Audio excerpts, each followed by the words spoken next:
Сайн байцгаана уу та бүхэндээ энэхүү өдрийн амар амгалан айлтгая. За өнөөдөр бид нар та бүхэндээ мэндчлэгээний өгсүүдийг жижигхэн видео хичээлээр бэлтгэн оруулсан байна. За ингээд хэдүүлээ мэндчилж сурцгаая. Bonjour. Bonjour tout le monde. Salut.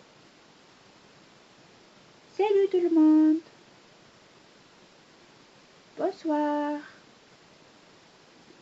Bonjour, vous allez bien? Salut, tu vas bien? Salut, ça va? Ça va? За ингээд хүмүүсийн амар мэндийг асуугаад одоо асуулт асууж байгаа учраас хэдүүлээ жоохон төгсгөлийгээ өргөлттэй хэлж өгөх юм шүү. За. Bonjour. Сайн уу? Тийм ээ. Сайн байна уу? За. Bonjour tout le monde.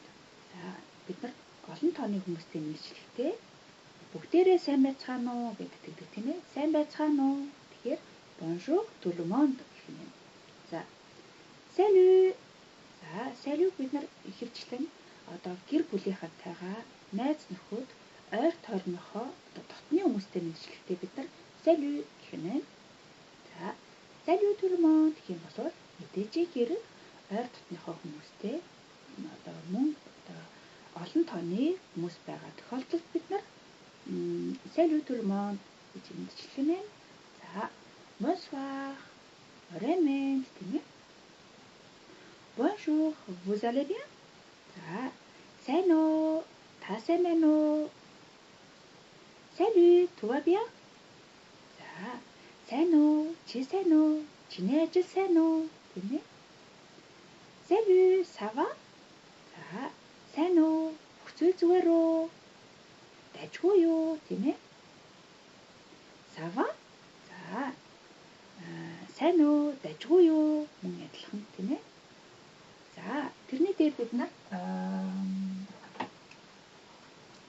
bonjour. Bonjour. Тэгээд татчих. За.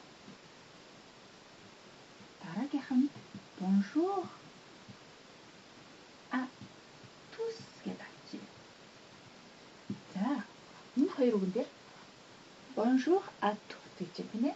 За тэгэхээр энэ олон эмэгтэй хүн байгаа тохиолдолд бид нар мэдчилэхдээ олон эмэгтэйчүүдийн дунд орох юм бол bonjour à tous гэж мэдчилэх юм. Bonjour à tous гэх юм бол олон тооны эрэгтэй хүмүүс байгаа тохиолдолд бид нар bonjour à tous гэж мэдчилэх юм. Энэ олон эмэгтэйчүүд дээр зөвхөн нэг эрэгтэй хүн байх юм бол тийм ээ.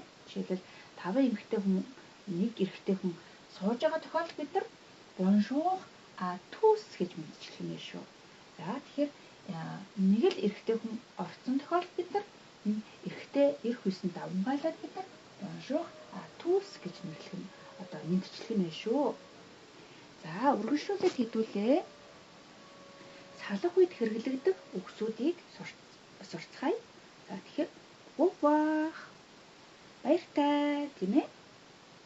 À bientôt. За удахгүй уулзцгаая. Salut. За түрүүн мэдчилэхдээ хэлжсэн тийм ээ.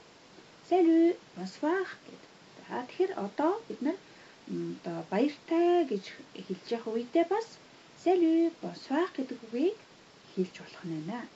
За bye, ciao гэд хэлдэг тийм ээ. За энэ үгнүүдийг бол бид нар мэддэг үгнүүд тийм ээ. За мөн адилхан баяртай. À tout à l'heure гэж хэлж байна. За энийг яах нь вэ гэхээр за эргээд уулзъя, удахгүй уулзъя гэдэг үедээ хэлэх нэ. À tout à l'heure тийм ээ. Bonne soirée гэсэн байна. За тэгэхээр soir гэдэг үг маань бол орой гэсэн үг тийм ээ. Тэгэхээр оройг сайхан өнгөрүүлээрэй. Bonne soirée тийм ээ. À demain гэсэн байна. За тэгэхээр маргааш уулзцгаая. À plus tard гэсэн байна. За энэ одоо үг маань хизээ уулзахаа мэдгүй тохиолдолд тийм ээ цаг хугацаагаа мэдгүй тохиолдолд бид нар à plus tard гэдэг хоёр тишгээ салах нь байна. Bonne journée гэж байна. За тэгэхээр өдрийг сайхан өнгөрүүлээрэй гэж юм тийм ээ. Тэгэхээр шуух гэдэг үг нь бол өдөр гэдэг үг тийм ээ. За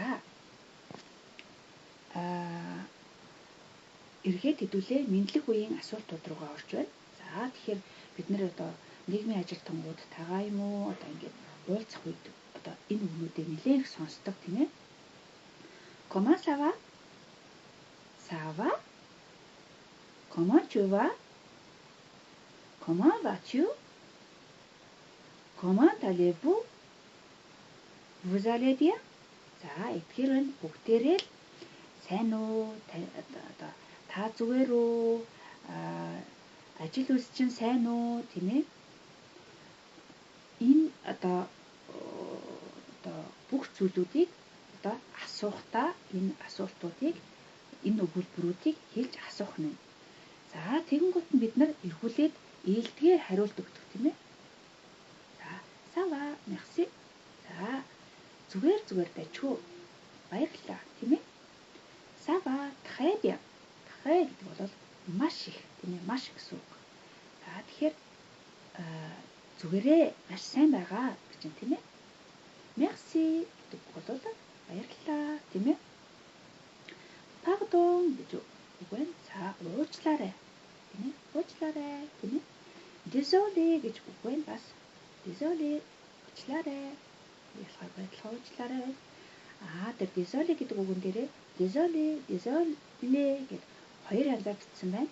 За нэг нь бол эрэгтэй хүмүүс désolé гэхдээ одоо өвөр дуусгасан байна. За désolé. За энэ бол эрэгтэй хүмүүс уучлаарай гэж юм тийм ээ.